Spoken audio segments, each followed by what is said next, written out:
The vase was the only thing hiding me, tall, ugly, packed with fake lavender stems and dust, and somehow, that useless decoration kept me invisible while my wife ran her fingers down another man's sleeve. She giggled. Actually giggled. I didn't even know she still had that laugh. It had been years since I heard it at home. At our table, the one with the chipped corner and the burned-in coffee ring. All I ever got were yawns and scrolls through her phone. But here, under dim golden light, with a jazz trio playing in the corner and 2 glasses of wine sweating between them, she was someone else. Someone I didn't recognize. She leaned in like he was gravity, like her whole body had been waiting all week to tilt in his direction. And me? I just stood there, silent, paralyzed, completely, stupidly unseen. They were 2 bites into their steak. She picked off his mushroom and popped it into her mouth, like it was the most natural thing in the world. I don't think she even did that with me when we were dating. She hated mushrooms. At least, I thought she did. He wasn't even attractive. That was the worst part. He was aggressively average. One of those men whose only defining features were confidence and cologne. He wore both like a badge. But she looked at him like he was some rare god carved from marble. I wanted to scream, to slap the wine off the table and demand an explanation. Instead, I kept hiding behind the damn vase, my fingers digging into the menu stand like it was going to stop me from collapsing. And that's when she said it. She leaned closer, way too close, and whispered, "I missed you last night." My ears rang. I had been home last night, cooking, doing laundry, setting the alarm. She said she was tired. She said she needed sleep. But apparently, she needed him. He smirked. "Next time, leave your phone off." She laughed again. That stupid, glassy laugh. She touched his knee under the table. He kissed her hand. I couldn't breathe. I don't even remember walking up. My legs just moved, like my body had finally had enough of waiting for the rest of me to catch up. I stepped around the vase. And that's when she saw me. Her fork froze halfway to her mouth. She turned pale like she saw a ghost. The man looked up, confused. "Do we?" But I was only looking at her. And I said exactly 7 words. 7 words that made her drop the fork, that made the whole table next to them fall into silence, that made the music feel like it stopped mid-note. "You drop your ring in his pocket too?" That's what I said. Loud enough that the waiter 2 tables down turned his head. Loud enough that the people seated beside them froze mid-bite. But not so loud that I was screaming. No, I wanted her to hear every syllable with razor clarity. I wanted it to slice straight through her fake little fantasy moment. Her hand jerked back like she'd touched fire. She blinked, stunned, lips parting like she might come up with an excuse. An explanation. Anything. But nothing came. Her voice? Gone. Stolen by guilt. Or maybe by fear. The guy, Jordan, as I'd later find out, stood up like he was about to defend her.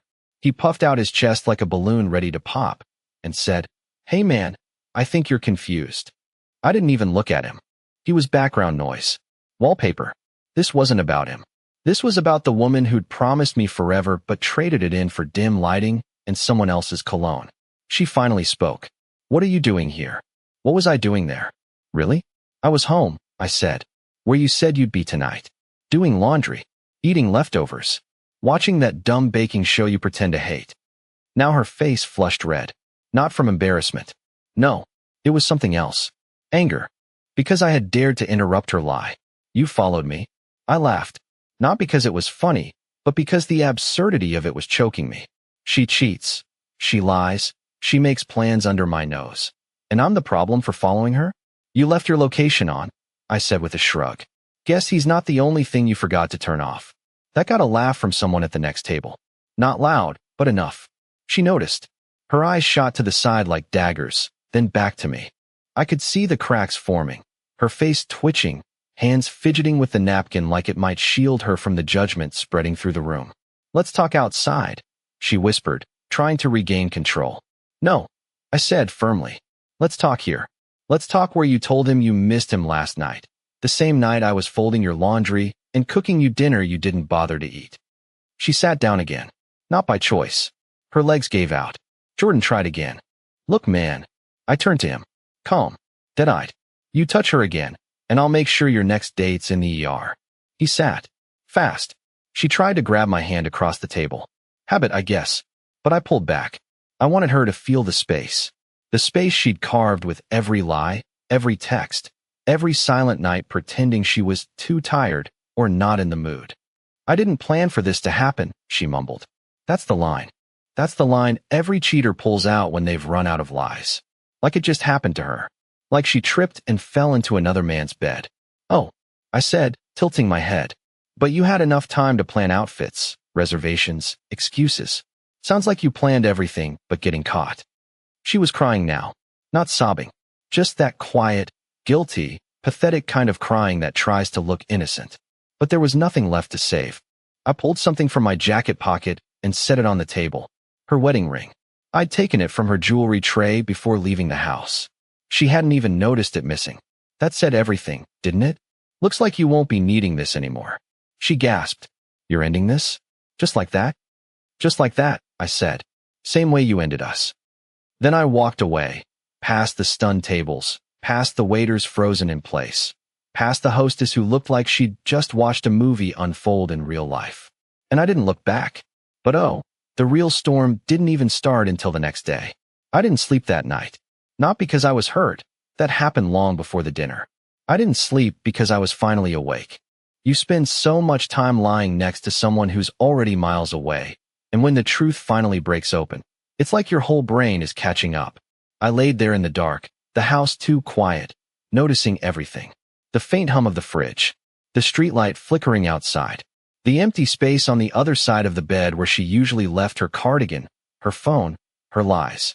By morning, I deleted every photo we ever took. Not in a rage, just calmly, one by one. I even laughed at a few. Our 5th anniversary trip, the one where she said she'd come down with food poisoning, but now I realize she was probably texting him from the bathroom. That blurry Christmas photo where I'm wearing a reindeer sweater and she's forcing a smile. All of it looked different now, like I was an extra in my own marriage. At exactly 6:42 a.m., the call started. I let the first 5 go to voicemail. She didn't leave a message. The 6th one I picked up just to hear how she'd spin it. "Glenn." Her voice was shaky, but still trying to sound composed, like she hadn't been caught fondling another man's knee over steak frites. "You left your ring on the table," I said flatly. I know," she whispered. "Can we please talk?" "You mean lie some more?" "No. I need to explain." I didn't say anything. Silence is a mirror, and she was looking straight into it. "It was a mistake," she said. "He means nothing. It was just," she trailed off. "Convenient." I offered. "Don't do that," she snapped suddenly. "Don't twist everything." I almost laughed. Twist everything? She was the one who twisted our vows into knots behind my back and was now upset that the rope was choking her. "Where are you?" she asked, and I could tell it was killing her not to know. I didn't answer. That made her panic. "Please, come home. Let's talk this out like adults." "You want adult conversation?" I asked calmly. "Then tell me how long this has been going on. Tell me when you stopped respecting me. Tell me when lying became easier than loving me." She went quiet, and that told me more than anything. I hung up, and that's when things really began to spiral. An hour later, I was in the garage pulling down boxes from the top shelf, the one she made me keep in case she ever wanted to remodel her office. Well, she could remodel it from somewhere else now. I packed everything she ever claimed as hers into 4 boxes. Neat, labeled, emotionless. I even included that stupid clay mug she made at a pottery class and insisted on keeping, even though it leaked. Then I called her sister. "Megan," I said, "I'm dropping off a few things at your place. Hope you've got room." Her sister didn't even ask what happened. She just said, "I'll be here." So I loaded the car, drove across town, and left every piece of her betrayal on Megan's porch without a word. But just as I was backing out of the driveway, my phone buzzed. A text from a number I didn't recognize. It read, "You deserve better. You should know the full story." And suddenly, this wasn't just about my wife anymore. It was about someone else watching the wreckage and ready to pull me deeper into it. I stared at that message like it had teeth. You deserve better. Who says that out of nowhere? And why now? The timing was too perfect, almost scripted. I didn't reply right away. My thumbs hovered over the keyboard, heart pounding harder than it had during the confrontation at the restaurant. I wasn't scared. I was curious. Curious in a way that makes your stomach twist, because once you know more, you can't unknow it. I finally replied, "Who is this?" The typing dots appeared almost instantly, like they were waiting for me to respond. I work with your wife. I saw things. I heard things. I couldn't stay quiet anymore. My jaw clenched. So it wasn't just the restaurant or that one dinner. There were things, plural, and someone had seen it. Someone had been watching the slow death of my marriage unfold while I was still tucking love notes into her lunch bag like an idiot. I replied again, "Tell me everything." The response came in pieces, but each one landed like a brick to the chest. According to this person, they never gave a name. The affair had started nearly a year ago. Not with some random guy she met recently. No, it had started at her office retreat. The one she said was boring and mostly PowerPoint presentations. They told me she and Jordan had been flirting in plain sight for months. People saw them sneaking off during lunch breaks, disappearing together during off-site meetings, and even exchanging little notes folded into her planner. I didn't want to believe it. I didn't want to see her as that cold, that calculating. But then I remembered the green envelope, the laughter over wine, the mushroom, the ring. Everything was fitting together now, painfully, perfectly. I asked, "Why are you telling me this?" They answered, "Because she's not the only one hiding something. And you're going to find out anyway. Better from me than from her." I froze. What the hell did that mean? Before I could ask, another message came through, a photo. It was a grainy image, probably taken from a distance, but I could clearly see the shape of my wife leaning into Jordan outside their office building. But it wasn't just the two of them. Behind them, looking furious, was her boss, a tall woman named Callie who I'd only met once at a company dinner. Apparently, she hadn't been in on the secret either. I replied, "Why does this matter now?" And the answer I got? "Because someone filed an HR complaint against her. There's an investigation. If you think she's panicking now, just wait." My hands went numb. So this wasn't just infidelity anymore. It was workplace misconduct. And now it wasn't just me who had been betrayed. It was her entire office, too. I sat there in my car, staring at the screen, barely breathing. I had come to terms with the affair. But this was a whole other storm. One I hadn't seen coming. Then, another message came in. Short. Final. Check your email. There's more. I opened my inbox. And what I found there changed everything. The email had no subject line, no greeting, just one attachment, a zipped folder titled Tuesday. My hands shook slightly as I downloaded it.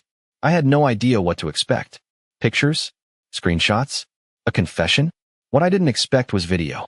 Inside the folder were 3 short clips. Security camera footage, judging by the angles and timestamps. All from the same afternoon, just 2 weeks ago. Her dentist appointment. I remember because she had mentioned it 3 times that morning, almost like she was rehearsing the alibi. The first clip was from the parking garage under her office. I saw her walk in, alone, in that dark green blazer she said made her feel too corporate. She had clearly changed her mind about that, because there she was, makeup flawless, hair freshly done. She looked excited. I didn't recognize that expression. Not anymore. The second clip hit harder. It showed Jordan already waiting beside her car. He leaned on it like he owned it. The second she approached, he pulled her close. Not like a friend, not like a colleague, but like someone with no fear of being caught. Their kiss lasted nearly 15 seconds. I counted. My brain actually made me count it. Like measuring the depth of the betrayal would help me feel more in control. The third clip was shorter. Them getting into the car together. Her in the passenger seat. Him behind the wheel. And then, driving off. There was no dentist appointment. There never had been. I sat frozen in my car, parked in front of her sister's house with the boxes of her belongings still in the trunk. I didn't know whether to scream or laugh. I had spent months, blaming myself for her distance, for the silence, for the lack of intimacy. I tried harder. I made dinners, planned weekend trips, apologized for things I didn't do just to ease the tension. And all that time, she was off having weekday rendezvous in the back seat of our car. I forwarded the email to myself, then deleted it from my phone. I wasn't sure why I did that, maybe out of some pathetic instinct to protect her. But that instinct was starting to die. That afternoon, I didn't go home. I drove to the one place she never wanted to visit, my parents' old cabin by the lake. She always said it was too dusty, too remote, too boring. Maybe that's why I loved it. There, I finally let myself fall apart. I yelled until my throat went raw. I threw one of her sweaters into the fire just to see if it would make me feel anything.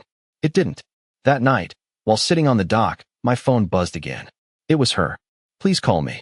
I need to talk. It's serious. I didn't reply. 10 minutes later. Something happened at work. I think someone's trying to ruin me. Another buzz. Did you tell Callie? And finally, please, if you ever loved me, don't do this. The irony almost made me laugh. If I ever loved her. Like my love was a switch I'd flipped off for fun. Like it hadn't been bruised, battered, and dragged through a year-long lie. I turned off my phone. But the next morning, I woke up to a voicemail that made my blood run cold. It wasn't from her.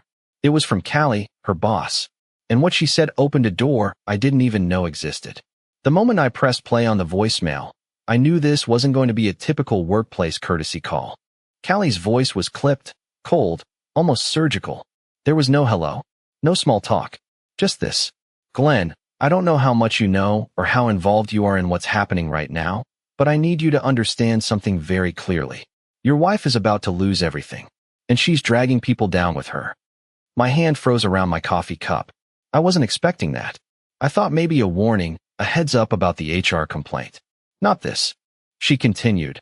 There's an internal investigation underway, but the issue isn't just the affair. Jordan lied about his relationship status on company forms, and your wife used her seniority to cover it up. That's grounds for termination for both of them.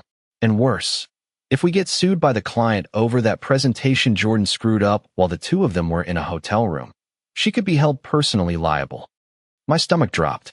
I hadn't heard anything about that. A client? A botched presentation? Glenn, Callie said, her voice lower now, more personal. I know we barely met, but I always had the sense you were a decent guy. You deserve to know what kind of professional mess she's made. And you should also know this. She's already trying to pin it on Jordan. She's painting herself as manipulated, coerced. There's talk of legal action. I paused the message and stared out the window at the still lake. The reflection of the trees didn't even ripple. It was all too calm, too still, like nature itself was holding its breath. My wife, the woman who once cried when we missed a mortgage payment, was now playing legal chess to save her skin. Not just cheating on me, but rewriting the script, making herself the victim. I'd seen her do it before. With friends. With coworkers.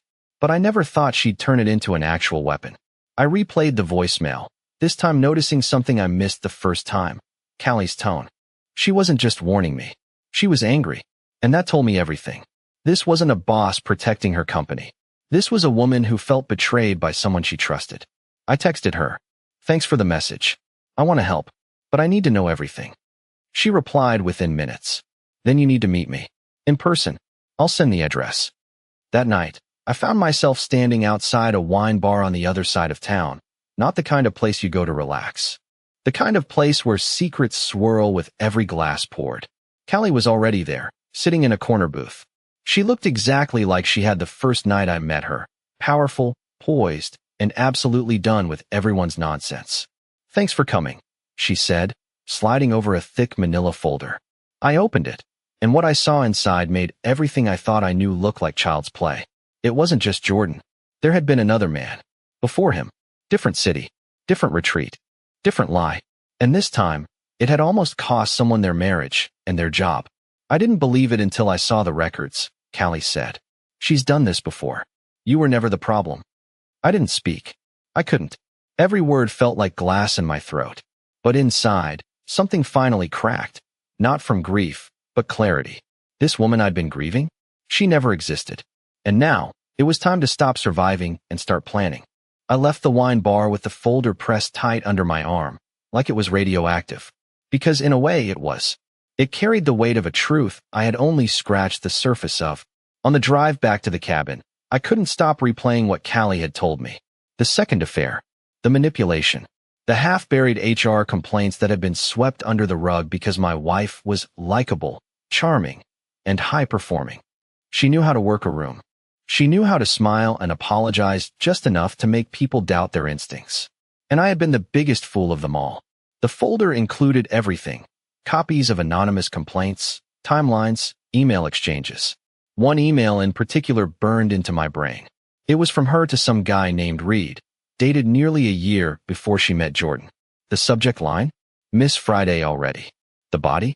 Just one sentence. That thing you said in the elevator is still echoing in my head. That was during the time she told me she was burned out and needed space to find herself. I remember because I slept on the couch for 2 weeks straight so she could recenter. What a joke. When I got back to the cabin, I didn't cry. I didn't rage. I sat in silence and did something I hadn't done in months. I took out my old leather notebook and started writing. Not just about her. About me. About how I had disappeared inside a marriage that treated my loyalty like a blank check. About the quiet sacrifices that no one applauds. About the nights I stayed up waiting for someone who was already somewhere else. I wrote until the sun started to rise. Then I made a decision. No more hiding. No more reacting. I was going to take back control, not just emotionally, but legally, financially, and publicly. The first step? I met with a lawyer. A good one. Not the cheapest, but someone who didn't flinch when I told him I wanted out. Clean, fast, and quiet. I gave him everything. The affair, the work investigation, the financial lies, the hidden credit card she swore was for emergencies only. He nodded through it all like he'd heard versions before, but something about this case made him pause. He told me the workplace evidence might be useful, even in divorce court. The second step? I made a few calls to her coworkers. Not to destroy her, but to confirm Callie's story. What I got back shocked me. 3 people said she'd flirted heavily during conferences. One admitted she'd been warned, unofficially, to cool it after a client dinner that went too far. One guy, a temp, told me she cornered him once after drinks and said she loved a good secret. The woman I thought I married wasn't a mistake. She was a stranger. And now that stranger was calling me again. Nonstop. Texts. Missed calls. One voicemail that was just her breathing, shaking, and whispering. Please, please, Glenn. I didn't respond. But I knew she was spiraling. Especially after what happened next. Because as my lawyer filed the paperwork, and I finally started pulling money into a separate account, I got a call from Megan, her sister. Glenn, she showed up here. Screaming. Crying. Saying you were destroying her. What's happening?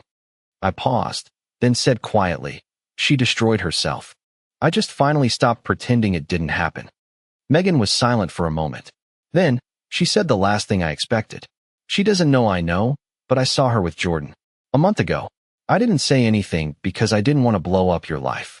I guess it blew up anyway. Yeah, it did. But the final explosion? That was still coming. And she was about to walk straight into it. The day the divorce papers were delivered, I wasn't at the house. I was 2 towns over, signing a lease on a small office space I'd secretly been working toward. Turns out pain is an excellent motivator. I'd taken my experience in IT and finally built the freelance business I'd always dreamed of. Clients were steady, reviews were glowing, and the numbers in my new solo bank account finally made me feel like I could breathe again. Freedom is quiet at first. Almost too quiet. Like you don't trust it. But then you start waking up without that ache in your chest. You start cooking for one and realizing it's not lonely. It's peaceful. You start listening to music in the car again instead of dead silence or rehearsed arguments in your head. 3 days after the papers were delivered, she came to the house. Megan had warned me. She's falling apart, she said. She thinks you're going to forgive her eventually. But I wasn't even angry anymore. I was done. When she knocked, I was inside, packing the last few things into boxes. I was moving into a new place across town. A fresh start. She didn't know that part. She knocked again, then rang the bell, then called my name. But I didn't answer. I stood behind the curtain and watched her through the small slit in the blinds. She looked like a version of herself I hadn't seen in years. No makeup, puffy eyes, pacing, nervous. She clutched her phone like it might save her. She stayed for 10 minutes. Then, finally, she left. I didn't feel triumphant. I didn't feel cruel. I just felt free. A week later, the divorce was finalized. The fallout at her job was worse than she'd let on. She was forced to resign, quietly, in exchange for avoiding public HR hearings. Jordan was fired outright. I didn't follow the rest. It wasn't my story anymore. As for me, I moved into my new apartment, with windows that looked out over a park where kids played and the world kept turning. I planted new routines. Coffee at sunrise. Evening runs. Long weekends with friends I'd neglected while trying to hold together something that wasn't real. And one afternoon, while setting up my desk in the new office, my phone buzzed. A message from an unknown number. Saw your website. You built something amazing. If you're taking clients, I'd love to talk. It was from a woman named Riley. A referral from a friend. Smart, direct, professional. Our first call lasted 30 minutes. Our second call was scheduled for work. Our third, just to talk. Funny how life breaks you, then rebuilds you better than before. I lost a marriage, but I got myself back. And somehow, in the wreckage, I found the foundation for something real. Maybe even something worth loving again.